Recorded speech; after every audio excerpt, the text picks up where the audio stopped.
It's a feeling lots of us know, isn't it? You're putting money, effort into social media ads, hoping for, well, real results, Yeah, but they just don't always show up. Whether you're just starting out or you're in a big company, you want that ad spend to mean something. absolutely. Tangible growth. Exactly. And speaking of boosting things online, if you are looking for ways to maybe give your social profiles a bit more visibility, you can check out a site like rapidboost.net. Just something to keep in mind.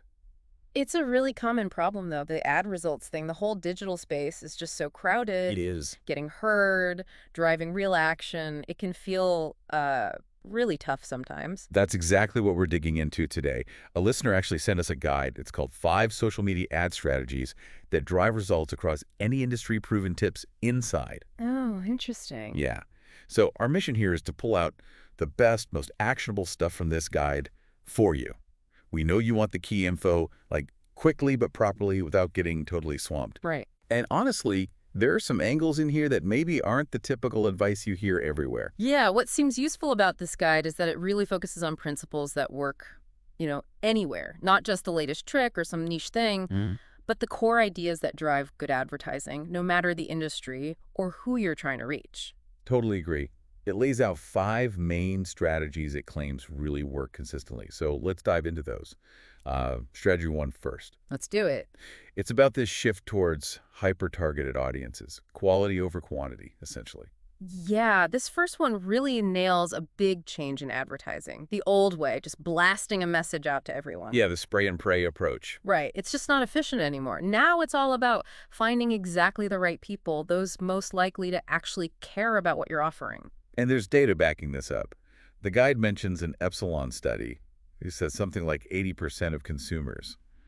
They're more likely to engage if the experience feels personalized. 80%. That's huge. It really shows people expect relevance now. So knowing that is one thing, but how do you actually do this hyper-targeting?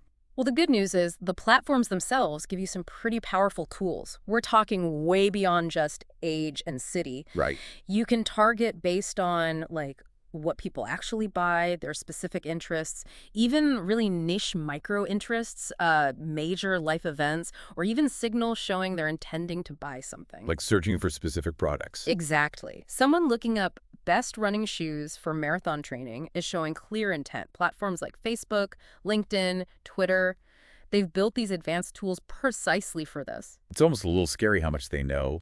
But yeah, for advertisers, if you use it right, it's powerful. The guide has this great example, a boutique fitness studio in Seattle.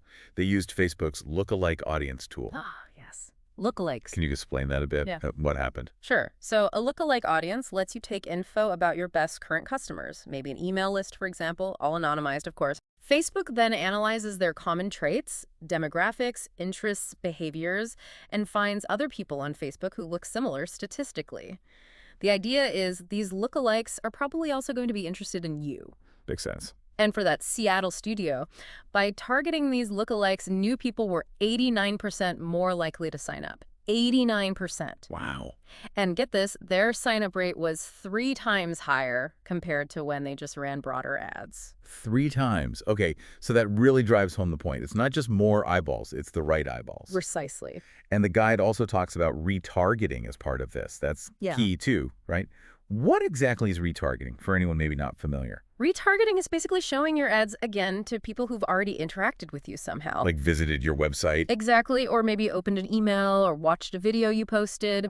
Because they've already shown some interest, they're considered, warmer leads. Right, they already know who you are. And the guide points out a huge potential benefit. Retargeting can often cut your cost per acquisition, how much you pay for each new customer, by 50% or sometimes even more. 50%. That's a massive saving. It can be, yeah. And it says even big B2B companies like Salesforce lean heavily on retargeting for their leads. So it's not just for small businesses. Not at all. Works across the board. Okay, so we've got the who targeting the right people. Right. But then what? What do you show them? Which brings us to strategy number 2.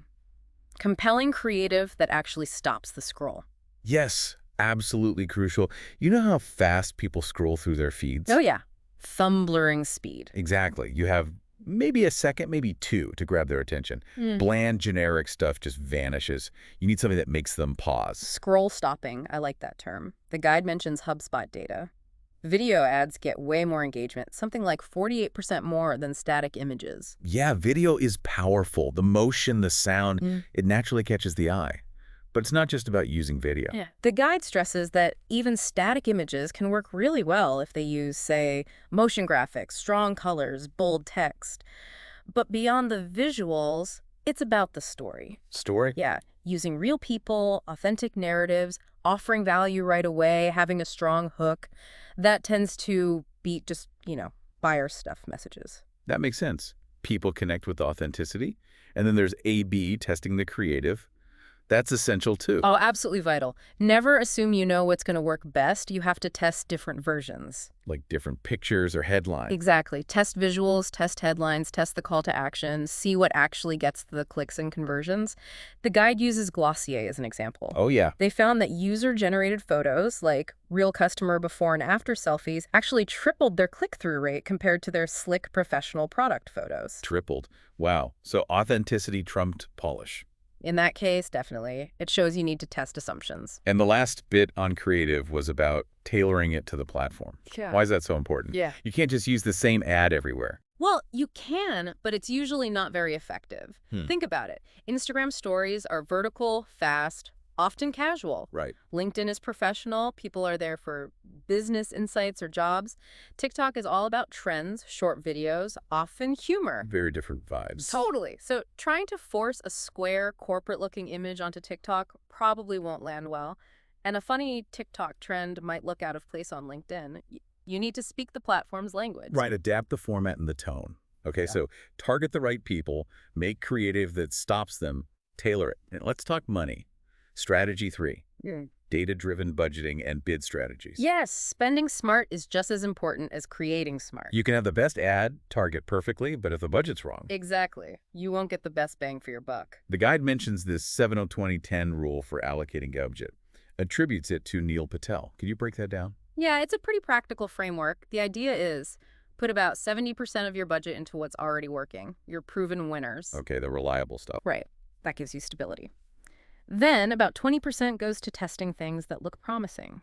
Maybe variations on your winners or slightly new angles. Exploring a bit. Yep. And the last 10%, that's for pure experimentation. High risk, maybe high reward stuff.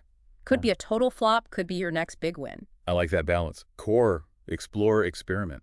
What about the bidding? Platforms offer automated bidding, right? Should we just trust the AI? Ah, the automated bidding question. Well, those platform AIs are pretty sophisticated now. They can optimize for lowest cost, most conversions, highest value. And often, they do a really good job, especially if you have lots of data. But it's not always perfect. You still need to watch it. For example, if you're targeting a tiny niche audience, the AI might struggle. Or during, say, Black Friday when competition goes crazy, maybe some manual adjustments could actually perform better. So keep an eye on it. Don't just set and forget. Definitely monitor performance. And that ties into the next point. Really granular ROI tracking. Knowing exactly what's working. Exactly. You need to know which ads are actually driving sales or leads, not just clicks. The guide talks about using UTM parameters, those bits you add to links. Yeah, I've seen that. And custom dashboards and platform pixels. Pixels are key. That's the code on your website, letting Facebook or Google track what happens after someone clicks your ad. So you can follow the whole journey. Right. See if they actually bought something or signed up. The guide has this example of an e-commerce store. They looked at their data and found 60% of their sales happened after 9 p.m. 60%. Yeah. Late night shoppers. Yeah. So they shifted more budget to those evening hours, and bam, conversion rate jumped 25% in just 2 weeks. Wow, that's a direct result of tracking data properly. Dang. Okay, strategy 4 then. This is about messaging that aligns with the customer journey. Right. This is about empathy, really, understanding where someone is in their process of potentially buying from you. You can't hit everyone with the same message. No. The guide talks about funnel-aware campaigns, thinking about the classic marketing funnel: awareness, consideration, decision. Okay, so different stages need different messages. Absolutely. Someone who's never heard of you, that's the awareness stage. Your message should maybe educate, entertain, pique their curiosity, introduce the problem you solve. Got it.